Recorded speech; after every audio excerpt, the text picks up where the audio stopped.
ادھر یہ نخلہ کا واقعہ بھی پیش آ چکا تھا، اور رسول اللہ صلی اللہ علیہ وسلم بھی مدینہ منورہ سے نکلے ہوئے تھے، اور آپ کو اللہ تعالیٰ کی طرف سے یہ خوشخبری دے دی گئی تھی کہ یہ دو آپشنز ہیں تمہارے پاس، یا تو 1000 کے لشکر سے لڑائی لے لو، یا اس قافلے پر ہاتھ ڈال لو، جدھر بھی ہاتھ ڈالو گے تمہیں فتح ہو۔ رسول اللہ صلی اللہ علیہ وسلم نے صحابہ کرام سے مشورہ کیا۔ ان دا مین ٹائم مہاجرین کے ساتھ ساتھ انصار بھی آ کر شامل ہو گئے، اور یہ تعداد اوریجنلی جو ہم نے پڑھی تھی کہ غزوہ ذوالعشیرہ میں نبی اکرم صلی اللہ علیہ وسلم 150 یا 200 مہاجرین کے ساتھ نکلے تھے، بعد میں آ کر انصار بھی شامل ہو گئے، اور اب آپ نے مشورہ کیا کہ بتاؤ اللہ تعالیٰ کی طرف سے یہ خوشخبری تو ہے کہ تمہیں فتح ہوگی، یہ بتاؤ کہ جانا کدھر ہے۔ مہاجرین نے بڑھ چڑھ کر رسول اللہ صلی اللہ علیہ وسلم کو اپنے کوآپریشن کا یقین بھی دلایا، اور اپنے عزم کا اظہار بھی کیا کہ ہم آپ کے ساتھ ہیں، آپ چلیے، جدھر بھی آپ جائیں گے ہم آپ کے ساتھ ہیں۔ حضرت مقدار رضی اللہ تعالیٰ عنہ نے باقاعدہ حوالہ دیا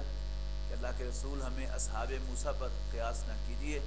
جنہوں نے موسیٰ علیہ السلام کو ٹکا سا جواب دے دیا تھا کہ آپ جائیں اور آپ کا رب جائے، آپ جا کے جنگ کریں، ہم یہاں بیٹھیں، ہم آپ کے ساتھ ہیں، وہ ہے گرین سگنل دے دیا۔ پھر اور بھی مہاجرین نے تقاریر کی، لیکن رسول اللہ صلی اللہ علیہ وسلم بار بار ایک ہی بات پوچھ، ہاں جی بھی بتاؤ بھائی، پھر بتاؤ بھائی پھر۔ تو اس پر سٹرائک ہوا انصار کو کہ پرہیپس رسول اللہ صلی اللہ علیہ وسلم ہم سے پوچھنا چاہتے ہیں، لہذا سعد رضی اللہ تعالیٰ عنہ کھڑے ہوئے، سردار تھے اوس و خزرج میں سے، یعنی اختلاف ہے اصل میں، دونوں جو قبیلے تھے ان کے سردار کا نام سعد تھا۔ سعد ابن عبادہ خزرج کے سردار تھے، اور سعد ابن معاذ رضی اللہ تعالیٰ عنہما یہ اوس کے سردار تھے۔ تو کوئی ان میں سے کھڑا ہوا، بعض روایات کی ایسا معلوم ہوتا ہے کہ وہ سعد ابن عبادہ تھے، لیکن جس طرح کی تقریر انہوں نے کی ہے اس سے معلوم ہوتا ہے کہ وہ سعد ابن معاذ رضی اللہ تعالیٰ عنہما۔ انہوں نے کہا کہ یا رسول اللہ کا انا کا تعنینا، اللہ کے رسول ایسا معلوم ہوتا ہے کہ بار بار آپ پوچھ رہے ہیں، یو مین اس، ہم سے پوچھنا چاہتے ہیں کہ ہمارا ارادہ کیا ہے۔ اس لیے کہ بیعت عقبہ ثانیہ میں جو بات طے ہوئی تھی وہ یہ تھی کہ باہر سے کوئی حملہ آور ہوگا تو ہم اپنے بچوں کی طرح آپ کی حفاظت کریں گے۔ اب چونکہ رسول اللہ صلی اللہ علیہ وسلم باہر نکل کر جنگ کرنا چاہ رہے تھے، تو حضور صلی اللہ علیہ وسلم انصار کو کانفیڈنس میں لینا چاہتے تھے۔ تو انہوں نے فرمایا، حضرت سعد نے عرض کی کہ یا رسول اللہ معلوم ہوتا ہے کہ یو مینس، ہمارا موقف سن لیجئے، انا آمنا بکا وصدقناکا، ہم آپ پر ایمان لا چکے ہیں، اللہ کا رسول سمجھ لیا تو باقی رہ کیا گیا، اور آپ کی تصدیق کر چکے ہیں۔ اب بیعت عقبہ میں ہم سے کیا وعدہ ہوا تھا اور فلاں جگہ کیا معاہدہ ہوا تھا، forget about it، ہم نے آپ کو اللہ کا رسول مانا ہے، ہم آپ کے ساتھ ہیں۔ تو رسول اللہ صلی اللہ علیہ وسلم بے انتہا خوش ہوئے، اور فوراً آپ نے اعلان فرمایا کہ ہم 1000 کا لشکر جو مکے سے روانہ ہوا ہے اس کے ساتھ ہم مقابلہ کریں گے، آپ اسی سمت میں آپ چل پڑیں۔ تفصیل میں جانے کا وقت نہیں ہے۔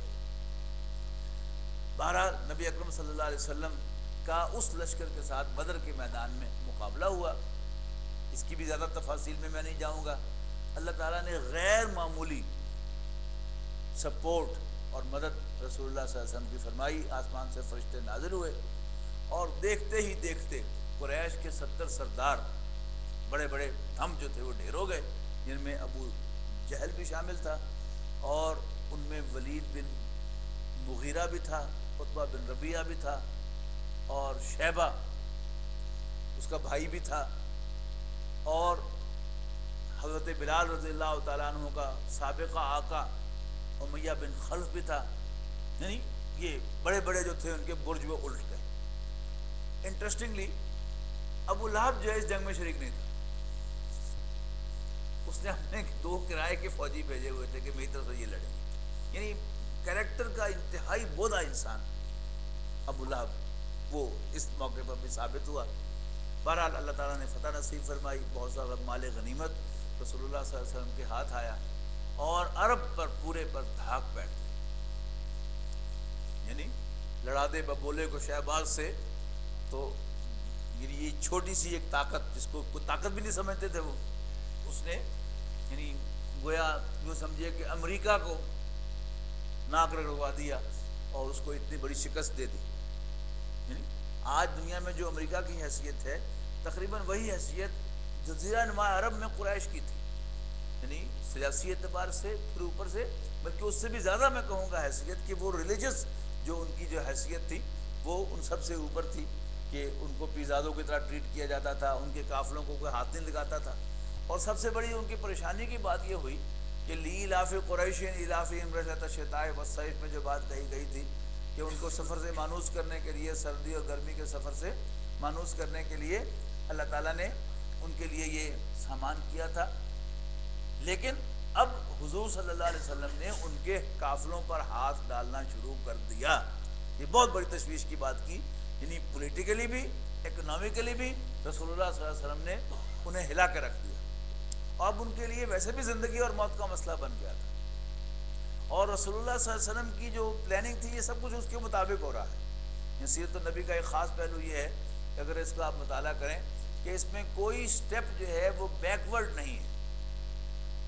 سب فارورڈ سٹیپ ہیں. یعنی ایک کے بعد دوسرا، دوسرے کے بعد تیسرا، تیسرے کے بعد چوتھا. یعنی جنگی ٹیکنیک کے ماہرین ہوں یا سیاسیات کے ماہرین ہوں، وہ کہیں بھی حضور صلی اللہ علیہ وسلم کی ساری جد و جہد میں انگلی نہیں رکھ سکے کہ یہ سٹیپ آپ کا غلط تھا. Right from the first day, یعنی پہلے آپ نے وہ پیسو ریزسٹنس کو ثبوت دیا کہ اپنے ساتھیوں کو اپنے دفاع میں بھی ہاتھ اٹھانے کی اجازت نہیں دی. وہ بھی بڑی اسٹریٹجک موو تھی رسول اللہ صلی اللہ علیہ وسلم کی. پھر بیت عقبہ اولا، بیت عقبہ ثانیہ، صحابہ کرام کو حبشہ جانے کی اجازت دینا، یہ سب کچھ جو تھا وہ بالکل ایک لائن کے اندر تھا. یعنی movement was steady, slow but steady, لیکن کوئی سٹیپ آپ کا پیچھے نہیں. اچھا ہو غلطی ہو گئی لیٹس گو بیک، یہ نہیں ہوا آپ کی سیرت. یعنی جو 8 مہمیں آپ نے بھیجی تو گویا یہ رسول اللہ صلی اللہ علیہ وسلم کی اسٹریٹجی تھی کہ قریش آئیں میدان میں نکل کے. ظاہر ہے جب ان کو اپنی لائف لائن جو ہے وہ کٹتی ہوئی نظر آئے گی، سیاسی اور معاشی اعتبار سے، دونوں اعتبارات سے، جب وہ یعنی بیک فٹ پہ جائیں گے، ظاہر ہے وہ اپنی لوڑ کو آئیں گے لڑنے کے لیے. اور یہی حضور صلی اللہ علیہ وسلم چاہتے تھے اور ایگزیکٹلی وہی ہو گیا. یہ فتح ہو گئی. اس کے بعد یعنی قریش کے ساتھ تو اگلا مارکا ہوا 1 سال کے بعد، یعنی غزوہ احد میں. لیکن غزوہ بدر اور غزوہ احد کے درمیان، بلکہ ایک بات جو ہے ایک سٹیپ واپس جا رہا ہوں، ادھر قریش کا معاملہ یہ ہوا کہ قریش کا 1000 کا لشکر روانہ ہو چکا تھا، اور ادھر سے ابو سفیان راستہ بدل کر وہاں پہنچ گئے، گھر پہنچ گئے مکہ مکرمہ، اور لشکر کو پیغام بھیجا کہ میں صحیح سلامت آ گیا ہوں قافلے کو لے کر، تو آپ بھی واپس آ جائیں. ابو سفیان بھی کوئی چھوٹا بندہ تو نہیں تھا، یعنی قریش کا بہت بڑا سردار تھا، اور خاص طور پر جو سیاسی جو میدان تھا وہ اس کے ماہرین یہ بنو امیہ ہی تھے. یہ بنو امیہ کے سردار تھے ابو سفیان، اور انہوں نے نہ صرف خبر دی کہ میں آ گیا ہوں، مشورہ بھی دیا کہ واپس آ جاؤ، اب لڑنے کی ضرورت نہیں. اب وہاں پر جب یہ خبر پہنچی کہ ابو سفیان تو قافلے کو لے کے واپس آ گئے ہیں، تو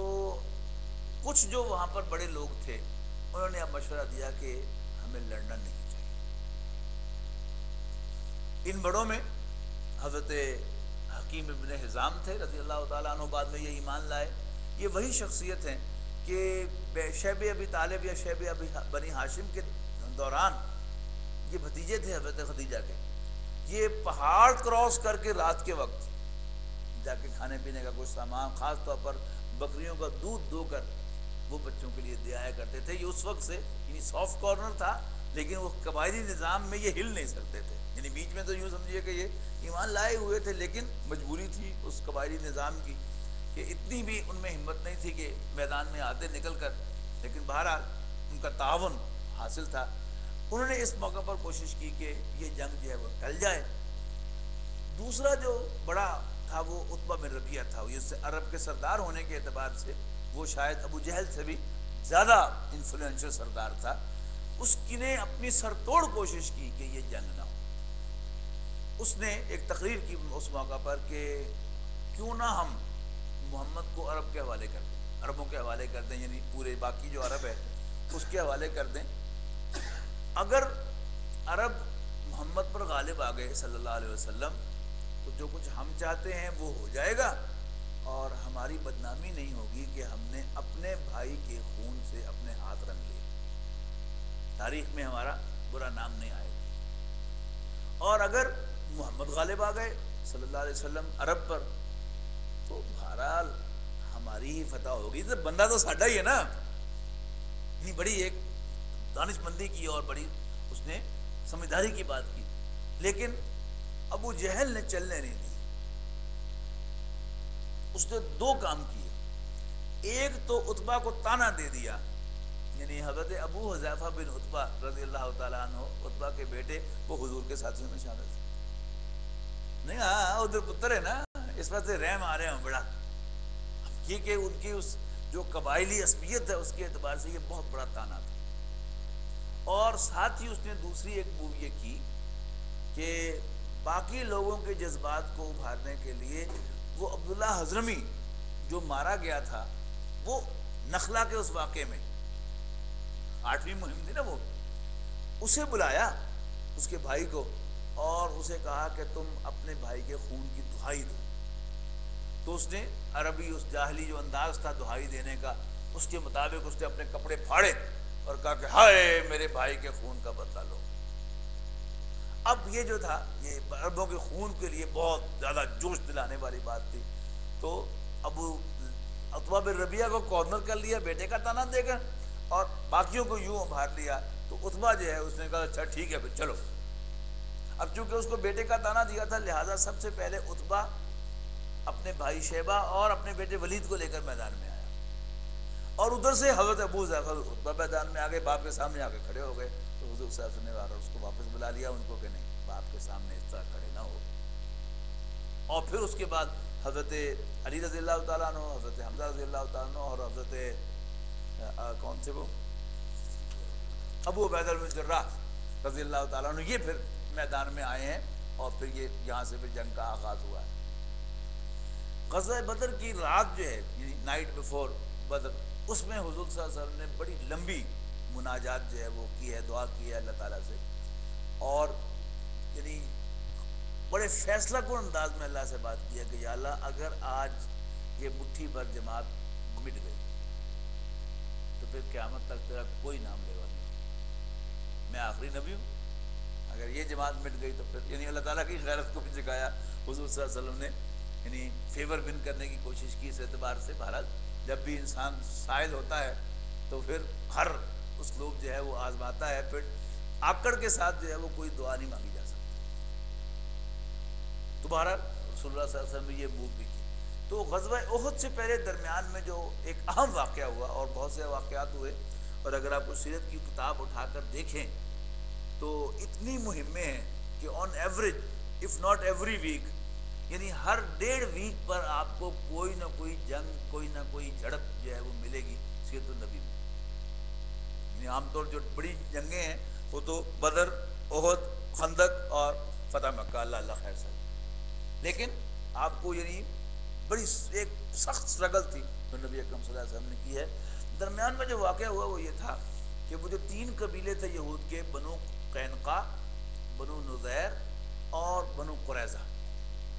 جن کے ساتھ حضور نے معاہدہ کیا تھا، اور یہ طے ہوا تھا کہ جب بھی باہر سے کوئی حملہ آور ہوگا تو سب مل کر دفاع کریں گے. ان میں سے بنو قینقاع جو تھے یہ یعنی تھے لوہار، اور یہ یعنی زیور کا کام بھی کرتے تھے، سونار بھی تھے ان میں، لوہار بھی تھے. تو ان کے بازار میں ایک مسلمان خاتون گئی کوئی زیور بنانے کے لیے، اور وہاں پر جو دکاندار تھا یہودی، اس نے شرارت یہ کی کہ اس کا تہبند جو تھا وہ کہیں پیچھے سے چپکے سے باندھ دیا یا کسی چیز کے ساتھ اٹکا دیا. جب وہ اٹھنے لگی تو تہبند کھل گیا، اور اس کا سطر جو ہے وہ کھل گیا، اور سب نے اس پر کہکا لگا دیا. تو وہاں ایک مسلمان جو اس وقت بازار میں موجود تھا اسے غیرت آئی، اور اس نے اس یہودی کو قتل کر دیا. اب اس سے بات شروع ہوئی. رسول اللہ صلی اللہ علیہ وسلم نے تقاضا کیا کہ اب اس پر انہوں نے مزید یہ کہ تقاضا کیا کہ ہمیں قصاص لے کر دیا جائے اس سے دوسرا نے کہا نو وے، بلکہ یہ تو قصور تمہارا ہے اور تم نے معاہدہ جو ہے وہ توڑا ہے، اور باقی جو بیچ میں باتیں میں سب چھوڑ رہا ہوں۔ نبی اکرم صلی اللہ علیہ وسلم نے محاصرے کا پروگرام بنایا اور آپ نے بنو قینقاع کا محاصرہ کر لیا، اور آخر جلدی انہوں نے ہتھیار پھینک دیے اور حضور صلی اللہ علیہ وسلم کے رحم و کرم پر آ گئے۔ ادھر سے عبداللہ ابن ابی جو تھا وہ خزرج کا سردار تھا، یہ بنو قینقاع جو تھا یہ خزرج کا حلیف تھا، بنو خاندانی لحاظ سے ان کا حلیف تھا، الائیو تھا۔ تو عبداللہ ابن ابی نے آ کر رسول اللہ صلی اللہ علیہ وسلم کے ساتھ بدتمیزی بھی کی، آپ کا گریبان بھی پکڑا اور اس سے کہا کہ ان کے ساتھ نرمی کی جائے، یہ ہمارے حلیف ہیں، کیونکہ بنو اوس و خزرج جو ہے وہ حضور صلی اللہ علیہ وسلم کے میزبان بھی تھے اور انہوں نے حضور صلی اللہ علیہ وسلم کو پناہ بھی دی تھی۔ تو اس نے آ کر بڑے سخت انداز میں حضور صلی اللہ علیہ وسلم سے یہ کہا کہ یہ ہمارے حلیف ہیں، آپ ان کے ساتھ زیادتی نہ کریں۔ بہرحال نبی اکرم صلی اللہ علیہ وسلم نے انہیں اجازت دے دی کہ تم جو کچھ ساتھ لے جا سکتے ہو وہ لے جاؤ، لیکن اب تم یہاں ٹھہر نہیں سکتے، مدینے سے انہیں نکال دیا۔ تو یہاں وہ بنو قینقاع جو تھے وہ فارغ ہو گئے۔ اس کے بعد پھر اگلے اسٹیپ پر بنو نذیر جو ہے وہ فارغ کیے جائیں گے، اسی طریقے سے پھر غزوہ خندق کے فوراً بعد جو ہے وہ غزوہ بنو قریظہ ہوگا، جب انشاءاللہ وہاں پہنچیں گے تو ہم وہاں کی بات کریں گے۔ یہ غزوہ احد جو ہے کہ قریش جو ہے وہ 1 سال کے بعد اب بدلہ لینے کے لیے آئے بڑے اہتمام کے ساتھ، اور مدینہ منورہ پر چڑھائی کا انہوں نے پروگرام بنایا۔ رسول اللہ صلی اللہ علیہ وسلم نے مشورہ کیا کہ بتاؤ بھائی یہ لشکر آ رہا ہے، 3000 کا یہ لشکر تھا، یہ فگر نوٹ کر لیں آپ، تو اس کا مقابلہ کرنا ہے تو کیا اسٹریٹجی ہمیں اختیار کرنی چاہیے۔ کوئنسیڈنٹلی عبداللہ ابن ابی جو منافقین کا سردار تھا اور مومنوں کے سردار رسول اللہ صلی اللہ علیہ وسلم اور کمانڈر اور اللہ کے رسول، ان دونوں کی رائے یہ تھی کہ ہمیں اندر رہ کر جنگ کرنی چاہیے، لیکن موٹیو مختلف تھے۔ یعنی حضور صلی اللہ علیہ وسلم کا خیال تو یہ تھا کہ ہم اندر رہ کر لڑیں گے تو ہماری چونکہ تعداد کم ہے، نیچے مرد لڑیں گے، اوپر سے خواتین جو ہیں وہ بھی اوپر سے کوئی پتھر پھینکے گی، کوئی حملہ کریں گی، تو شاید ہمیں اس میں کچھ آسانی ہو جائے۔ لیکن اس کا مطلب یہ تھا کہ وہ اندر آ جائیں گے اور یہ منافقین جو ہیں یہ اندر سے چھرا گھونپیں گے اور مسلمانوں کو اور رسول اللہ صلی اللہ علیہ وسلم کو شکست ہوگی۔ بہرحال آپ نے اپنی رائے کا اظہار کیا، لیکن مسلمان نوجوان جو تھے خاص طور پر انہوں نے بڑی بڑھ چڑھ کر تقریریں کی کہ ہم عورتیں نہیں ہیں کہ گھر میں بیٹھے رہے ہیں، ہمیں تو شہادت چاہیے اور ہم باہر نکل کر جنگ کریں گے، کوئی مسئلہ ہی کوئی نہیں۔ حضور صلی اللہ علیہ وسلم اندر چلے گئے تقریریں سن کے، اور تھوڑی دیر کے بعد آپ زرہ پہن کر، یعنی آرمڈ کوٹ جو ہوتا ہے وہ پہن کر آ گئے باہر اور اعلان کیا کہ ہم باہر جا کے لڑیں گے۔ جب حضور اندر تشریف لے گئے تو جو سینئر صحابہ تھے، بزرگ صحابہ، انہوں نے نوجوانوں کی ذرا کھنچائی کی کہ تمہیں شرم نہیں آتی، تم کس کے ساتھ بات کر رہے تھے؟ اللہ کے رسول کا تو چشم و برو کا اشارہ دیکھا جاتا ہے، وٹ ہی وانٹ، تو اس کے ساتھ جو ہے وہ ہم آہنگی اختیار کی جاتی ہے، تو یہ تم نے کیا کیا؟ تو جب آپ واپس تشریف لائے تو صحابہ کرام نے معذرت کرنے کی کوشش کی کہ ہم معذرت خواہ ہیں کہ جیسے آپ کی مرضی ہو ہم وہ کریں گے۔ آپ نے فرمایا کہ نہیں، نبی کی شان کے یہ خلاف ہے کہ وہ زرہ پہن کر پھر اتار دے بغیر لڑے ہوئے، لہٰذا اب جو فیصلہ ہوا ہے اسی کے مطابق ہوگا، ہم باہر جائیں گے۔ مدینہ منورہ سے آپ روانہ ہوئے احد کی طرف، تو راستے میں 300 افراد کو لے کر عبداللہ ابن ابی جو ہے وہ بیک کر گیا۔ کہا اس نے یہ کہ تم لوگ تو خودکشی کرنے کے لیے جا رہے ہو اور ہمیں تو بہرحال اپنی جان پیاری ہے، ساڈی مت نہیں ماری ہے کسی ہمیں خام خواہ جا کر ٹکر ماری ہے۔ سمجھائی بھی سی گل تانوں، سمجھ نہیں آئی تانوں گل اس گل دی، پتہ نہیں کی تاڑے سر تے پوت، یعنی جو بھی بکواس کرنی تھی اس نے کی اور اس نے 300 آدمیوں کو نکال دیا۔ اور یہ بڑا میجر سیٹ بیک ہوتا ہے کسی بھی فوج کے لیے کہ یوں سمجھیے کہ 1000 میں سے 300 افراد نکل گئے تو 1/3 تو تقریباً 1/3 سے تھوڑا سا کم تو گیا۔ لیکن بہرحال رسول اللہ صلی اللہ علیہ وسلم نے اپنے فیصلے کے مطابق احد میں جا کر پوزیشن سنبھالی اور آپ نے احد پہاڑ کو پیچھے کر لیا اور گویا آپ کا رخ جو ہے مدینہ منورہ کی طرف ہو گیا، اور ایک چھوٹی سی پہاڑی تھی اس کے درمیان ایک راستہ تھا، درہ تھا، وہاں آپ نے یعنی بڑے ماہر کمانڈر کی طرح محسوس کیا کہ یہ کمزور حصہ ہے اور یہاں سے ہم پر پیچھے سے حملہ کیا جا سکتا ہے، لہٰذا آپ نے 50 تیر انداز اس چھوٹی پہاڑی کے اوپر کھڑے کیے اور انہیں یہ انسٹرکشن دی کہ تم یہاں سے نہ ہلنا، خواہ تم دیکھو کہ ہم سارے شہید ہو گئے ہیں اور پرندے ہماری بوٹیاں نوچ رہے ہیں، جو ہی جنگ شروع ہوئی تو پہلے ہی حلے میں مشرکین بھاگ گئے اور مسلمانوں نے مال غنیمت جمع کرنا شروع کر دیا۔ اب جو اوپر 50 بیٹھے ہوئے تھے انہوں نے کہا کہ بس جی چلیے تھلے۔ ان کے کمانڈر نے کہا، جو ان کے امیر آپ نے مقرر کیے تھے، انہوں نے کہا کہ نو، اللہ کے رسول نے تو کہا تھا کہ ہم ہر صورت یہیں ٹھہرنا۔ انہوں نے کہا کہ آپ نے کہا تھا کہ اگر شکست ہو جائے، شکست تو نہیں ہے تو فتح ہو گئی ہے، جنگ ہی ختم ہو گئی ہے، تو ہم یہاں کیا کھڑے کیا کرنا۔ بہرحال 50 میں سے 35 نے بات نہیں مانی اپنے امیر کی، اور وہ نیچے اتر آئے۔ ادھر حضرت خالد بن ولید رضی اللہ تعالیٰ عنہ اس وقت تک ابھی وہ ایمان نہیں لائے تھے، وہ قریش کے ایک ماہر کمانڈر کی حیثیت سے ایک گھڑ سواروں کا دستہ لے کر پہاڑی کے پیچھے کھڑے ہوئے تھے۔ جیسے حضور صلی اللہ علیہ وسلم نے یعنی وہ پوائنٹ نوٹ کیا تھا، ایسے ہی انہوں نے بھی یعنی اس پوائنٹ کو اسپاٹ کیا ہوا تھا کہ یہاں سے ہمیں ایک موقع مل سکتا ہے۔ تو جو ہی 50 میں سے 15 رہ گئے تو فوراً اپنے وہ آئے کیولری پر، گھڑ سوار دستے پر، اور نیچے سے تیر برسائے ان پر، اور 15 میں سے 14 کو شہید کر دیا، اور آ کر پیچھے سے حملہ کر دیا مسلمانوں کو۔ کیونکہ مسلمان تو یہ سمجھ چکے تھے کہ جنگ ختم ہو گئی ہے، اور جب مشن اکمپلش ہو جاتا ہے تو یاد رکھیے گا کہ انسان جو ہے وہ کمزور ہو جاتا ہے۔ جنگ تو بہت دور کی بات ہے، عام ایونٹس کے اوپر، یعنی شادی بیاہ کے موقع، اب تو یہ شادی گھروں کا آ گیا، فیشن آ گیا، تو پہلے آپ کو یاد ہوگا کہ شادی بیاہ کے موقع پر کوئی ایک شخص ہوتا تھا کہ جو اوور آل انچارج ہوتا تھا، یعنی وہ جو کرائے کا سامان آتا تھا وہ گن کر ریسیو کرنا، اور جو پکانے والے ہیں ان کو سامان ایشو کرنا، اور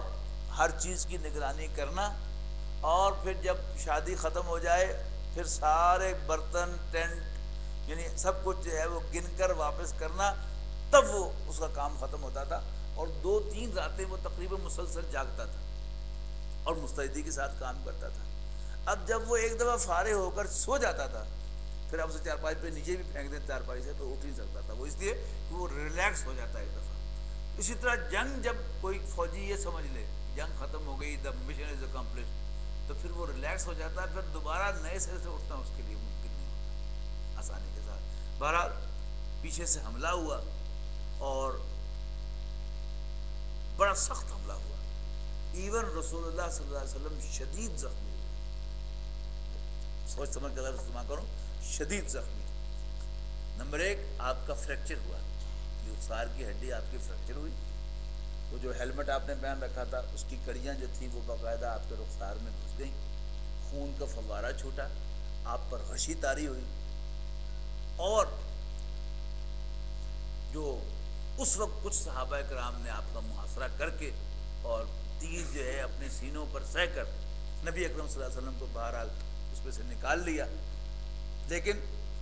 70 صحابہ شہید ہوئے، اور ان 70 میں 2 جو ہیں وہ نوٹ وردی صحابہ ہیں جنہیں ہمیں بھی نوٹ کر لینا چاہیے۔ حضرت حمزہ رضی اللہ تعالیٰ عنہ، اور میں تعارف کروا چکا ہوں کہ ان کی خاص حیثیت کیا ہے کہ وہ حضور صلی اللہ علیہ وسلم کے چچا ہیں سگے، اور بنو ہاشم کے بڑوں میں سے سب سے پہلے ایمان لائے۔ حضرت علی ویسے تو بنو ہاشم میں سب سے پہلے ہیں، لیکن وہ چونکہ بچے تھے، بچے کی کوئی حیثیت نہیں، بنو ہاشم کے بڑوں میں سب سے پہلے ایمان لانے والے حضور کے چچا بھی، اور حضور صلی اللہ علیہ وسلم کے دودھ شریک بھائی بھی، اور ہم عمر بھی رسول اللہ صلی اللہ علیہ وسلم کے، لہذا حضور صلی اللہ علیہ وسلم کو ان کا خاص دکھ ہوا۔ پھر مدینہ منورہ کو جس نے دارالہجرت بنایا، حضرت مصعب بن عمیر رضی اللہ تعالیٰ عنہ، وہ بھی اس کو شہید۔ تو آپ انہوں نے سعودی عرب والوں نے وہ یعنی ان پر سب بند کر دیا، بالکل نظر نہیں آتا، لیکن کوئی شیشے کا ٹوٹا ہوا ہو تو سوراخ وغیرہ نظر آئے، تو باقی سب مجاہدین کی قبریں جو ہیں وہ اجتماعی ہیں، لیکن یہ 2 قبریں جو ہیں وہ سیپریٹ ہیں، حضرت حمزہ کی اور حضرت مصعب بن عمیر کی۔ حضرت حمزہ کی شہادت کا تو حضور صلی اللہ علیہ وسلم کو اتنا دکھ ہوا کہ جب آپ مدینہ منورہ میں آئے، اور ابھی بیان کرنا حرام نہیں ہوا تھا، تو انصار کے گھروں میں بین ہو رہے تھے، اور بین جو ہے یہ اصل میں جو ماتم سجتا ہے وہ بین سے سجتا ہے کہ ہر عورت جو اندر انٹر ہو رہی ہے وہ ایک نیا جملہ جو ہے وہ بولتی ہے، اور اس جملے پر اچھے اچھے جو اسٹرانگ نظر آدمی ہیں وہ بھی رو پڑتے ہیں۔ تو انصار کے گھرانوں میں بیان ہو رہے تھے،